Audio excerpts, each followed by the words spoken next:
Para mitra anu mulia nu sami-sami ngabandungan dongeng. Mangga dongeng nujuduna Cipanon Indung karangan Kileksa. Ayeuna teh para mitra nincak bagian ka-16-nya. Sabada Mang Jaya namatkeun bagian ka-15, ayeuna ngahanca bagian ka-16. Mugi-mugi dongeng-dongeng di Mang Jaya official tiasa kacampi kalain kabingahan. Mangga atuh para mitra urang teraskeun deui. Upami hoyong ngadangukeun dongeng anu tamat warawargi di Mang Jaya official, buka di playlistna Mang Jaya official. Mangga Mang Jaya officialnya para mitra dinu ayeuna ieu nya di playlist dinu ayeuna teh ye. Dinu ayeuna playlistna Mang Jaya official buka aya carios nyambung judulna nyaeta Duriat Pegat Kupati. Aduh. Duriat Pegat Kupati para mitra. Sareng aya si Kardun Munyung nya. Aya Duriat Pegat Kupati sareng si Kardun Munyung. Kitu di antawisnanya para wargi. Nya dongeng nami lagi dongeng.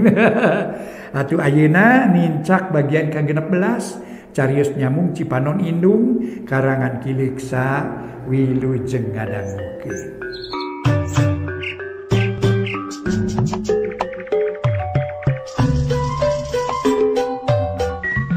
Para mitra kaum dangu nu sami-sami ngabandungan ieu dongeng. Wilujeng tepang dangu deui sareng acara matuh dongeng enteng. Nyangakeun carios nyambung judulna Cipanon Indung karya Kileksa dina bagian ka-16. Mangga kumaha terasna ieu dongeng, wilujeng ngadangukeun etang-etang hiburan pangbeberah manah wae. Nyangakeun carios nyambung judulna Cipanon Indung karya Kileksa dina bagian ka-16. Para mitra sadaya, kulantaran pernahna teu jauh ti Gardu. Atuh teu lila oge geus tepi kanu dijugjug ili nyalingker kanu poek, tuluy ngawaskeun ka jero tetela aya rona opatan keur gunter ngobrol nyaritakeun kajadian nu tadi lumangsung. Ku ili kadenge obrolanana sarua jeung nu digarduh rona. Ta ieu nu keur ngajaga si Suha yeuh tangtu teh rona nu diparentah ku polisi pikeun ngajaga si Suha. Rasakeun sia dipodaran ku aing mah moal sakumaha kagagahanana lah. Ceuk hate ili manehna tuluy uyup ayap kana cangkengna kap kana peso balati. Panon melong kana para rona. Tapi sanggeus dipikir sakali deui moal aya hartina ngagunakeun peso mah sabab najan hasil ge ukur ka saurang. Sedengkeun rona nu tilu deui tangtu bakal jadi halangan pikeun manehanana. Kumaha carana ye lamun ku aing dibaledo ku peso paling oge ngan beunang hiji. Nu tilu kudu kumaha modaranana ye. Mun ditarajang sakaligus moal kuat sakurang-kurangna merlukeun waktu nu lila.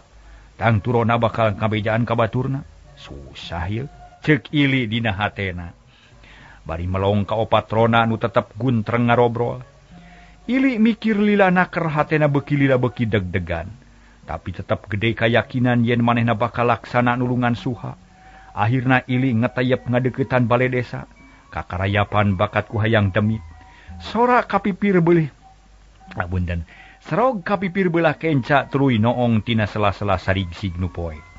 Breh nempo Suha keur ngajentul nangkeup tuur ngahuleng bangun anu keur mikir. Aduh. Karinga teuing Suha karasa ku aing waktu keur ditahan teh aya. Tapi ulah leutik hate dewek bakal nulungan ka maneh euy ayeuna pisan. Ceuk ili dina hatena panon mencerong kana panto kamar tahanan. Breh nempo kunci gembok leutik ceuk pikirna bet lalawora sabab sakitu mah dijamret ge moal burung beunang. Jiga geus kitu kuduna, ili aya milih. Harita rona kaluar saurang ku ili can kateguh maksudna. Tapi sanggeus tepi kanu poe kakara kaharti, yen eta rona teh hayang kiih, nyeh ili seuri. Bagja ieu kasempetan hade pikeun aing, rasakeun sia. Ili tuluy ngetayep kanu buni. Panon molohok karona nu keur ngajegang bari miceun cai. Barang geus tepi gabrug dirontok beuheungna ku ili, kep dicekek satakerna.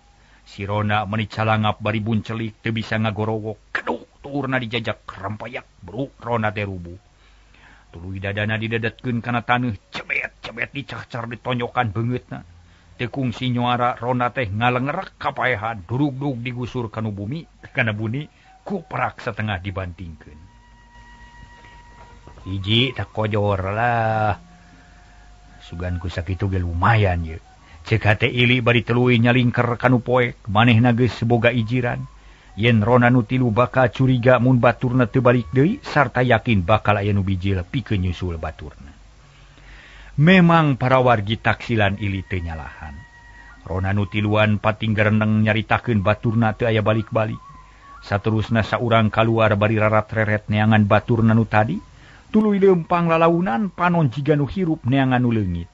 Ku ili dititenan bari taki-taki jajantung ratug, hatena deg-degan. Barang si Rona ngaliwat ka hareupeun ili teu anta parah deui kabrug dirontok kep dicekek jiga nu ti heula. Tuluy dijejak tuurna rempeyak rubuh tuluy didedetkeun kana lemah. Eta Rona teterjelan hayang leupas tapi gancang dibenturkeun sirahna kana taneuh. Atuh mending ngalengak eta Rona teh saterusna kapiuhan.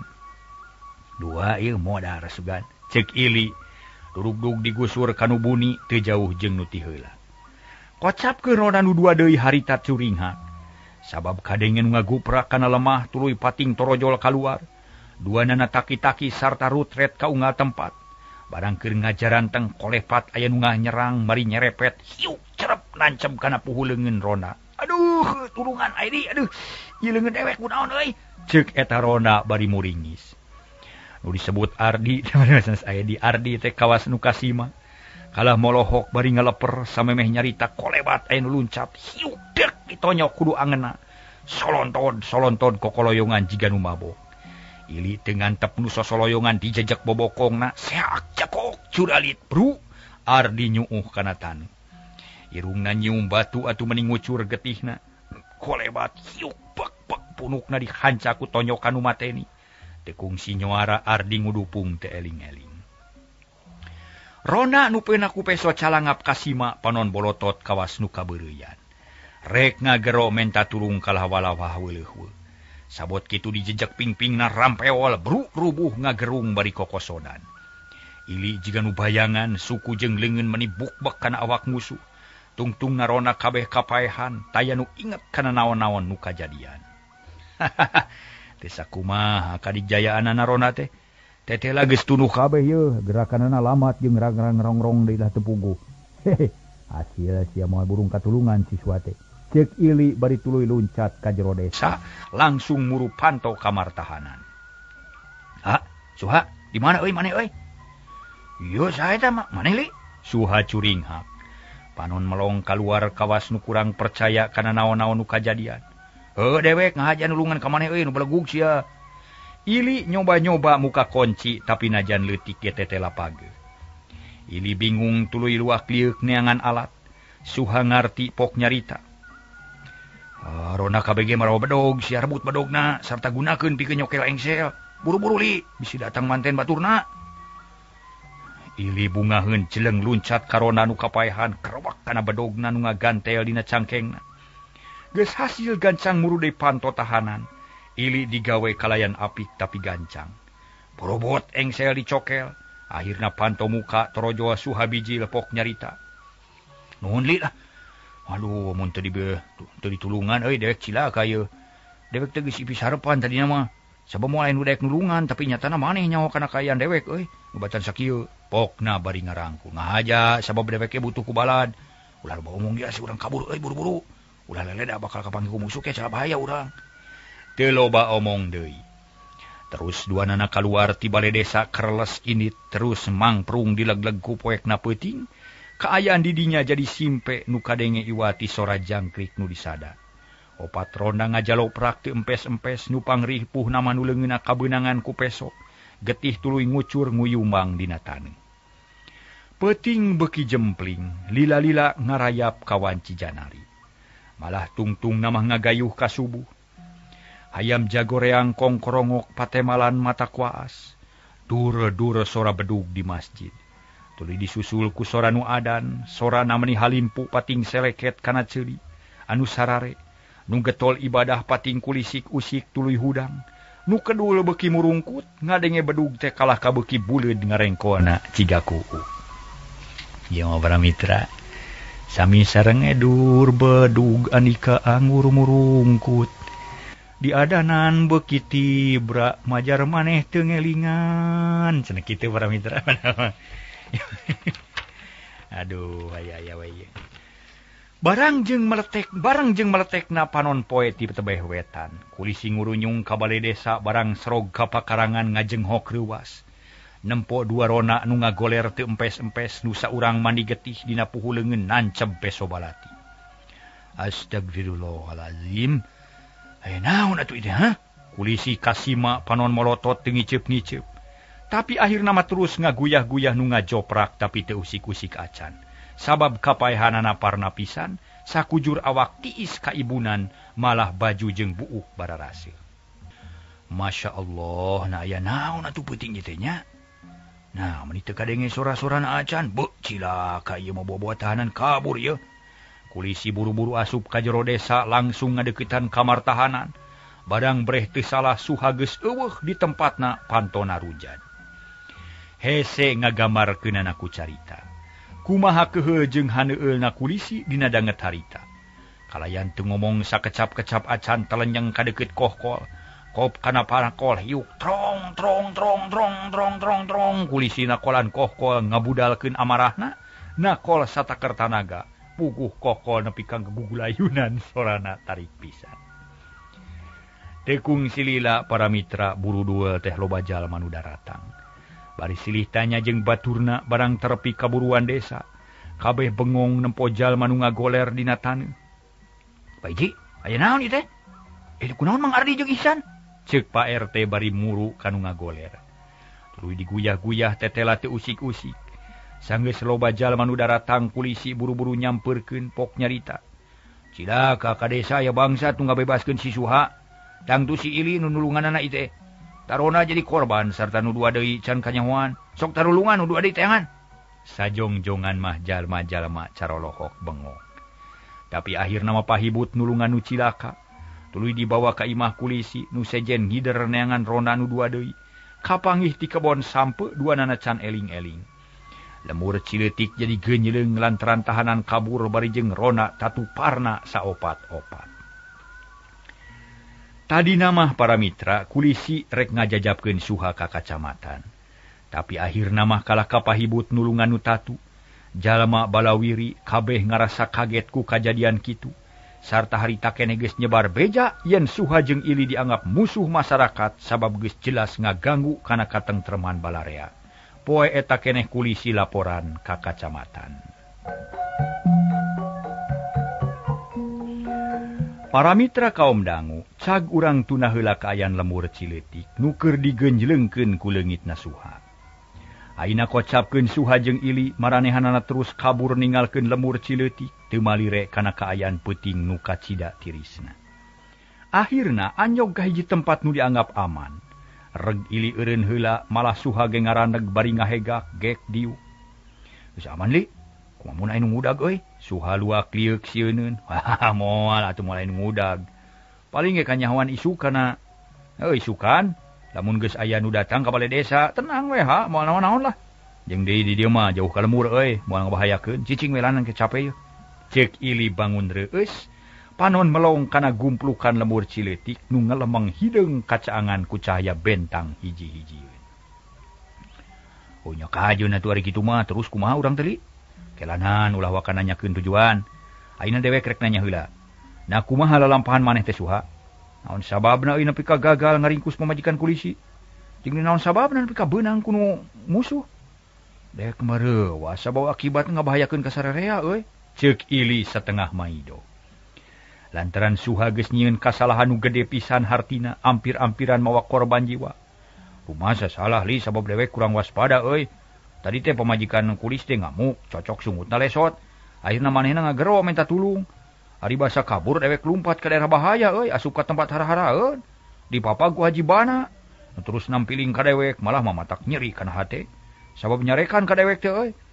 Ayeuna dewek boga balitungan jeung Haji Bana teh sia geujeul teh tah. Ceuk Suha bari pepeta. Hatena ngarasa reuwas sabab ampir-ampiran nyawana ngalayang. Yen pangajaran keur ka hareupna euy. Ge mah ulah nepi ka kitu, sabab ku kasalahan nu jiga tadi sakabeh rencana urang jadi gagal. Sabab urang moal laluasa cicing di lembur, da yakin ayeuna mah geus jadi buronan. Urang cileutik geus pada nyaho yen urang bangsatna. Jadi sakabeh nu direncanakeun gagal total. Moal bisa dilaksanakeun, Jaba kahirupan urang jadi tepuguh karuhan. Da balik ka Inung ge bakal dicarekan atuh. Cek Ili bangun haneueul sabab berencana geus meunang mikir kalayan asak ayeuna ancur burak-rakan moal bisa laksana. Kaharti Ili, kabeh kasalahan dewek euy, tapi dewek janji engke marek hati-hati jeung moal asa-asa.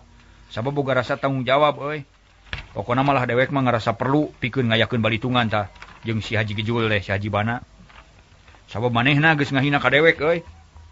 Kena-kena ka budak satepak. Suha panas hatena inget kana kajadian tadi. Basa manehna ditewak jeung ditampiling ku Haji Bana. Karasa ieu namanya yen balitungan teh perlu sabab urang ge boga rasa jeung rumasa euy. Boga rasa jeung perasaan. Syukur ari kitu mah euy. Dewek ngarasa regreg jeung yakin boga babaturan kitu mah. Yen maneh bari satia kana janji. Oge euy, bakal soson-soson dina digawe sangkan tujuan urang bisa laksana. Tah lamun urang digawe bari jeung diduruk ku semangat model kitu, urang pasti euy kana hasil engkena. Cek Ili bungaheun pisan. Sabab ayeuna mah Suha geus teu asa-asa deui, tapi bener-bener boga tujuan jeung kahayang sorangan. Nya bener li lah kaharti jeung karasa ayeuna mah. Tapi kumaha saterusna naon rek dijalankeun ku urang? Ayeuna kieu ha. Kulantaran balik ka lembur mah geus moal bisa, sarta cicing di wewengkon ieu moal aman, kapaksa urang teh kudu bisa init di ieu tempat. Pikeun nyumputkeun diri nyalametkeun awak. Sangkan teu katewak kudu wajib. Sabab dewek ngarasa yakin ku ayeuna kajadian ieu nya, urang duaan bakal dilaporkeun kan wajib, jeung jadi buronan deui. Oh terusna kumaha jeung ka mana rek dituju ku urang? Cek Suha Daria. Urang kudu init kanu jauh. Ngalalana bari neangan keur ngajaga diri. Pokona mah urang neangan ilmu panemu. Neangan ilmu pikeun ngajaga diri nu ampuh. Dewek geus puleud patekadan sarta geus asak mikir yen hiji-hijina jalan pikeun ngajaga diri iwati kudu ku guru euy. Jawab Ili bari pepeta panon mencerong ka Suha nu ungut-ungutan. Guru naon jeung ka saha guruna euy? Aya keneh jalma nu percayaeun ka urang, jeung di mana ayana guru teh deui? Cek Suha bangun anu gede harapan. Di Bandung aya paguron gede euy nu narima murid saloba-lobana. Urang kudu usaha sateka pola sangkan diterima jadi murid eta paguron. Jadi tujuan urang ka Bandung teh urang nyumput bari guru tah kitu. Sabaraha poe lilana? Lain sabaraha poe, tapi sabaraha taun. Hah? Nya lila-lila teuing euy. Suha kaget. Manehna kakara ngarti ayeuna. Nya heueuh atuh. Sakurang-kurang lagi 5 tahun euy kahiji ngarah nu dilembur pohoeun heula ka urang. Kaduana sangkan ilmu urang bener-bener cukup. Sabab engke tangtu urang kudu adu hareupan jeung musuh-musuh nu kacida lobana. Malah mah teu mustahil mun kudu gelut jeung polisi. Dewek mah nyeri hate tah. Basa gelut di hareupeun tahanan polisi teh kakara sajurus ge euy geus nyolontot dengar temok. Kajadian eta teh ulah ka alaman deui euy kadua kalina. Engke mah urang kudu jadi jagoan pokona mah. Cek Ili bener-bener hayang jadi jagona teh lantaran hirupna geus kapalang belang. Aya paribasa manehna hirup kagok borontok cenah para mitra. Nya ayo atukeun melah najan kudu welasan taun ge pokona mah tujuan laksana we euy. Ulangan eleh jeung eleh hirup teh. Ngandina hiji waktu mah tetep kudu balik deui ka lembur pikeun ngayakeun balitungan jeung Haji Gejul tah jeung Haji Bana katut kulisi desa. Nu geus ngawiwirang ka urang euy. Tah bener kitu. Yuk ayeuna mah urang indit. Bra duanana laleumpang deui. Ayeuna mah salse lantaran geus aman. Moal aya nu nyusul-nyusul. Ili jeung Suha geus buleud patekadan. Geus buleud paniatan yen rek ningalkeun lembur matuh Banjar Karang Pamidangan. Sabab dirina ngarasa heureun ku tempat teu aya keur cicing anu merna. Ili jeung Suha geus nekad rek guguru pikeun namahan kakuatan dirina.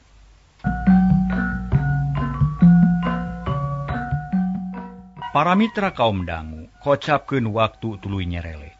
Gunta ganti ti poe ka poe, ti minggu ka minggu, sarta tutup bulan ganti taun. Teu karasa 5 taun geus kaliwat. Kaayaan di lembur cileutik geus loba-robahna utamana ngeunaan pangeussi lembur anu beuki lila beuki loba bae.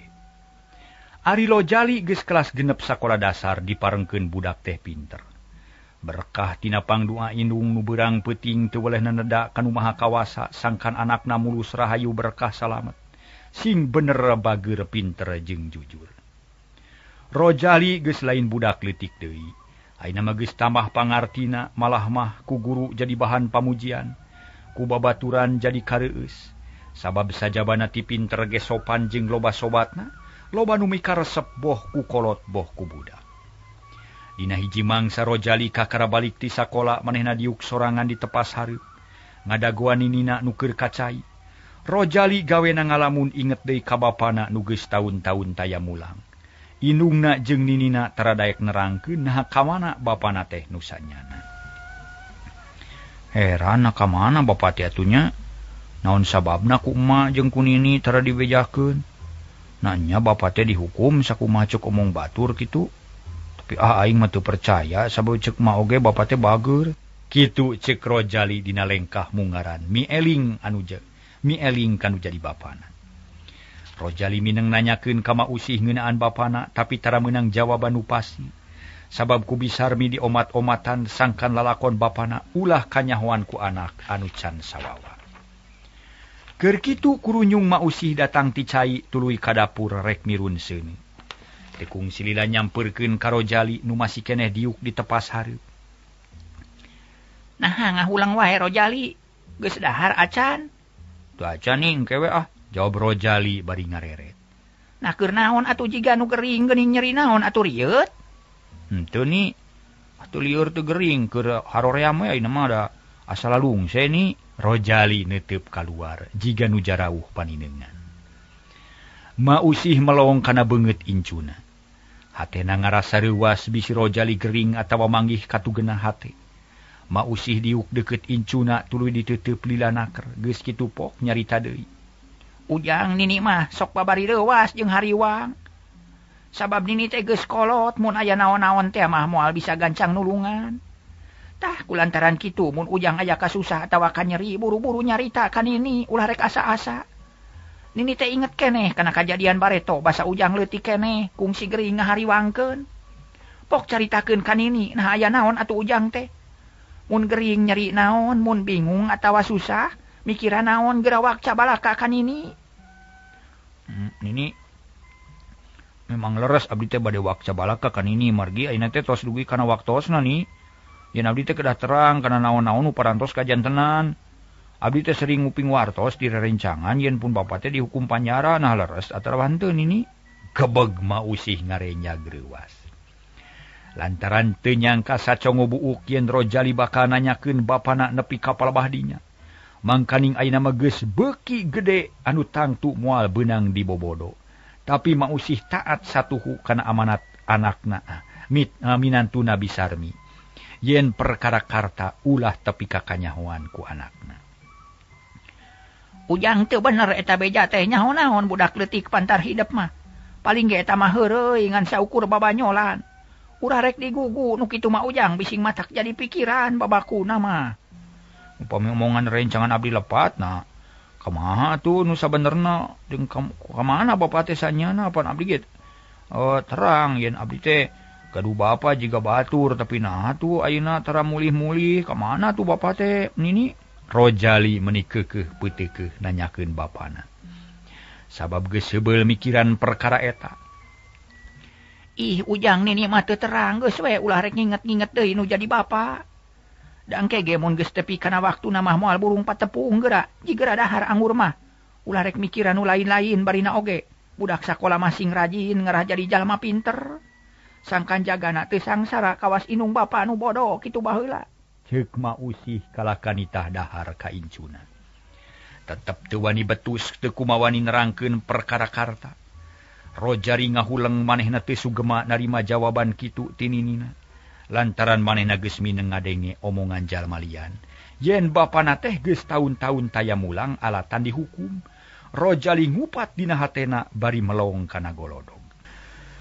Kumaha atuh ieu nya baturame nyaritakeun ari nini jeung emak teu wani betus tapi keun bae ari kitu mah aing moal rek nanyakeun deui lantaran nini keukeuh teu daek nerangkeun mana kitu ge aya hiji rosiah nu kudu dibuni-buni sangkan aing teu nyaho aing mah hayang nyaho sotenan ngarapuguh we nah bapa aing teh hirup keneh tawa henteu mun hirup keneh aing hayang tepung sabab aing ge da can sidik kana rupana inget-inget poho kitu ceuk gerentes hate Rojali.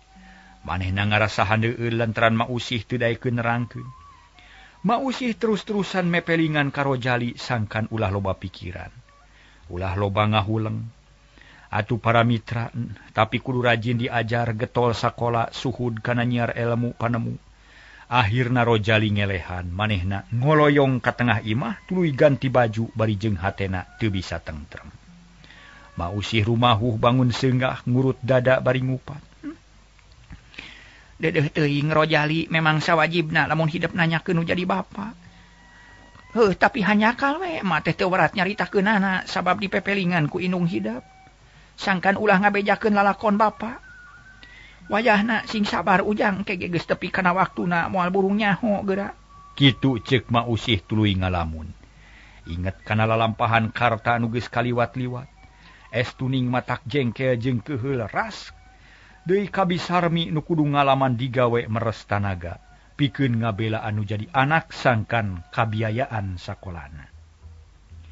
Dina kaayaan kitu belah kaler aya nu leumpang duaan lalaki bungkul meuni ginding. Baju jeung calana rapih make sapatu hideung ngajingjing koper leutik. Legegna jiga sudagar leumpang dangah bangun taya karingrang. Eta dua lalaki muru ka imah Mausih, puguh Mausih meuni colohok reuwas. Sok sieun aya nu mawa beja pikasadeuieun. Punten mak, na tiasa upami bade ngaganggu sakedap, ceuk eta jalmi bari nangtung hareupeun lawang. Panon melong ka Mausih nu harita ngahuleng bangun kasima. Panon melong kana beungeut sema. Barang diteges-teges tetela apa moal salah moal samar. Nu aya hareupeunna teh tayalian Iwati Ili jeung Suha. Nu kungsi ngagenjleungkeun lemur cileutik dina mangsa ngabongkar imah kulisi. Mausih ngahuleng dua jalma nu nangtung hareupeunana asa teu katempo. Nu ngolebat dina tetempoanana kajadian nu lumangsung sawatara taun ka tukang. Harita kulisi mere beja ka sapangeussi lemur cileutik yen Ili jeung Suha jadi buronan. Sabab geus ngalakukeun rupa-rupa kajahatan ka asup ngaroga hala opatrona di desa. Punten mak, kalah ka ngahuleng teu ningal ka kuring duaan. Ili nyarita deui bari melong. Lantaran Mausih canemalan bakat ku kaget. Oh, ieu teh jang Ili teh sanes. Mausih kalah ka maliknanya. Bener mak, kuring Ili jeung Suha. Ngahaja datang ka emak aya badamikeun nu kacida pentingna. Omat ulah geruhnya. Lantaran kuring teh teu boga niat jahat ka emak. Malah rek nulungan, punten kuring asup ieu. Ili tuluy ungah ka tepas. Gek diuk dina tempat nu buni. Teu babari katempo ku jalma nu ngaliwat. Suha milu ungah tuluy diuk bari rarat reret. Para mitra kaum dangu, Mausih ngahuleng deui, kaget kula lampahan semahna nu aneh. Mausih nyaho yen unggah ka imahna teh dua jalma nu keur jadi buronan. Tapi Mausih geus kolot loba kasieun jeung kahariwang jaba pamikiranana ponok. Atuh jeung tibatan lapor kanu wajib kalah ka ngaleper sieunun bisi awakna diroga hala kawas opatrona teh. Mausih, teu kudu sieun jeung salempang sabab kuring moal naon-naon ieu. Ili ngamimitia nyarita deui panon melong ka Mausih nu ngaleper. Ari di tengah imah harita teh aya Rojali nu kakarareng setas dahar. Manehna kaget ngadenge semah nu asup ka imah, tapi teu geruh kalah ka ngeteyep ngadeuketan bilik tuluy noong ka tepas. Ujang Ili jeung Jang Suha bade aya pikeun saeunaon ka mate atuh ujang. Asara reuwas teuing mate teu gugur teu angin ujug-ujug datang ka dieu we. Ceuk Mausih bari tetep awakna ngeleper sabab loba kasieun. Moal loba nu dimaksud mak ngan ukur sarupa. Nyatana rek tumanya ari si Karta sabaraha taun deui dihukumna. Na lila keneh atawa tereh bebas. Na sok aya surat ka dieu atawa tara jeung deui di mana dihukumna. Sabab basa kuring di panjara teu kungsi tepung. Ili tumanya kalayan tatag teuneng ludeung teu sieun aya nu manggihan. Ujang ulah nanyakeun ka emak sabab mama teu nyaho pisan. Perkara Karta mah kudu ka polisi nanyakeunana da mah sorangan oge. Tara nempo-nempo acan ka tempat hukumanana kitu deui anak emak. Tara besuk sababare toge kungsi dibejaan ku Karta. Yen teu kudu ditempo-tempo tah kitu cenah Ujang. Jadi teu nyaho pisan atuh matanya. Ili panasaran. Henteu Ujang urusan Karta mah teu nyaho emak teh. Malah emak ge mun bisa mah hayang nanyakeun. Nah di mana atuh Karta teh ayeuna? Na geus bebas atawa acan? Mun acan sabaraha bulan deui dihukumna tah kitu Ujang. Mausih malik nanya. Panon neuteup ka Ili jeung Suha sedengkeun Rojali nu keur noong bari ngadedengekeun. Harita meni ngeleper awakna sabab ayeuna mah geus yakin yen bapana teh bener-bener keur dihukum. Dah. Hanjakal kuring teh nyaho ye. jeung teu bisa nerangkeun kajeun ari teu nyaho mah tuh. Kuring ge moal maksa ka emak. Taina kuring rek nanya ari pamajikan Karta di mana ayeuna. Ma Usih ngahuleng ditanya kitu. Timbul rasa curiga dina hatena bisi Ili jeung Suha aya niat jahat ka minantuna. Mangkening anu sakitu dipika melangna sabab tulang tonggong kahirupan Ma Usih jeung Rojali teh ayeuna dicekel ku Bisarmi. Naon gunana nanyakeun ka minantu emak? Ma Usih nyoba-nyoba tumanya. Lain rek niat jahat mah tapi kuring rek nulungan. Kuring rumah sagede dosa ka Cisarmi. Sabab bangna Karta tapi ka kitu teh balukar tina pangaruh kuring jeung Ocim ka Suha. Nu sok diajak ngadu kartu. Taina Cisarmi kata langsara eta kabeh gara-gara kalakuan kuring. Jadi kadatangan kuring ka dieu kahiji rek menta dihampura, kadua rek mere sumbangan minangka penebus dosa. Nu mata kuring nanyakeun di mana ayeuna cicingna. Sabab teu aya geuning di lemur teh geuning. Ili pinter pisan ngomongna. Siga nu heueuh boga pikiran kitu padahal eusi hatena mah beda papalingpang. Toja inyah pisan jeung kahayangna sedengkeun Ma Usih babari kapangaruhan hatena goyang jadi goyang asa-asa percaya ka Ili nu nyarita kitu. Nya nuhun we atuh Ujang mun nya mah boga pikiran kitu. Tapi rek mere naon ka anak emak teh mun percaya mah ka emakkeun we atuh. Engke mun manehna datang ka dieu rek ditepikeun. Cek Ma Usih paroman marah mae. Nya teu naon kitu oge tapi ari Cisarmi sok poe naon balikna. Teu tangtu Ujang aya sabulan sakali, aya 2 bulan sakali. Kumaha salsena we meureun, maklum digawe ngadunungan. Ngan biasana mah lamun manehna balik sok tanggal ngora, tak kitu Ujang. Ma Usih teu sadar ngabejakeun kabiasaan Bisarmi mun balik ka lemurna. Doh. Lila keneh hatunya sawene ka karek tanggal 15 ieu. Tapi teu naon-naon kuring rek sabar ngadagoan. Atawa kieu we atuh nya manya. Oleh-oleh keur Cisarmi rek dibikeun ka emak ayeuna. Mun manehna datang kudu tepikeun ka emak ieu. Ngan kuring minta alamat Cisarmi. Nah di mana digawena? Mun aya waktu ku kuring rek ditepungan, sabab tetep hayang minta dihampura kuring teh. Tak kitu mah, kumaha kira-kirana satuju? Ceuk Ili. Nu saterusna para mitra sadaya. Harita teh muka koper leutik ku siwal ngaluarkeun bungkusan nu adi alus-alus di talian pageuhnaker. Nya mangga atuh ari kitu mah keuna kumaha rek diampihan. Ma Usih marah mai. Hatena bungah nempo bungkusan alus keur minantuna. Pek atuh ampihan heula, tapi di mana alamat Cisarmi? Di Bandung Ujang di Jalan Suna ngomongna mah da teu jauh cenah jeung parapatan kareta api. Ngan nomerna poho deui mah teh datara nuna alamat di dieu sabab asa aya da teu perlu ongko. Ngan lamun rek neangan mah tanyakeun bumi juragan Sugana cenah kitu. Ujang ceuk Ma Usih terang-terangan. Teu ieu boga rasa curiga sabab geus kaolok ku omongan-omongan nu maranis ti Ili. Ari Suha teu kudu dititah bari diuk teh nyatetkeun katerangan ti Ma Usih. Alamat ditulis dina buku leutik anu memang ngahaja disadiakeun. Nya nuhun Mak, nuhun pisan. Tangan sakitu kaperluan kuring teh ayeuna kuring amit we lah. Sabab moal lila ieu teh rek balik deui ka kota da puguh loba pagawean anu kudu direngsekeun. Sakitu we nya Ili cengkat rek balik. Malah Suha geges nyekel koperna tapi Ma Usih ngahalangan. Ih ke heula Ujang apan teu acan cai-cai acan ieu teh. Jeung deui di mana atuh pamatuhan Ujang ayeuna teh? Kana naon pada melaan Ujang ayeuna? Ulah ngarepot malah. Sawieu cekap sakieu ge. Upami palae uninga mah kana pamatuhan kuring sumping ka Bandung. Caket alun-alun aya gedong di dinya tah. Pamatuhan kuringnya permios mak. Cek Ili bari terus turun. Ngomong sangeunahna kena-kena kakolot atuh Ma Usih teh ngahuleng. Dengartieun gawena olohok netep ka Ili jeung Suha. Nu tuluy init les teu katempo kahalangan kurung kuncau. Keur ngahuleng kitu Torojo Rojali nyampeurkeun ka ninina gek diuk dina samak. Panon melong kana bungkusan nu dihade-hade, talina sutra beureum jiga kado. Rojali panasaran hayang muka eta bungkusan tapi teu wanieun mun teu diidinan ku ninina, akhirna pok nanya. Nini, saha semah nu bieu teh meuni ginding nini? Eta teh Ili jeung Suha digawena di Bandung cenah Ujang. Sigana mah pagawe kantor meureun da garinding kitu. Tapi sanyana mah maranehna teh urang dieu ngan geus tahun-tahun taraya nu ngelol kitu. Ayeuna ngadak-ngadak datang ka urang rek menta dihampura cenah ka indung hidap kitu cenah. Ceuk Ma Usih bari neuteup. Hatena teu puguh rasa. Rojali katempona daria pisan sabab tadi geus ngabandungan kana obrolan Kisema. Nu jabit-nyabit ngeunaan bapana. Hal ieu matak ngabingungkeun pikeun Ma Usih. Sabab Rusiah anu dibuni-buni ayeuna kabuka ku Sema.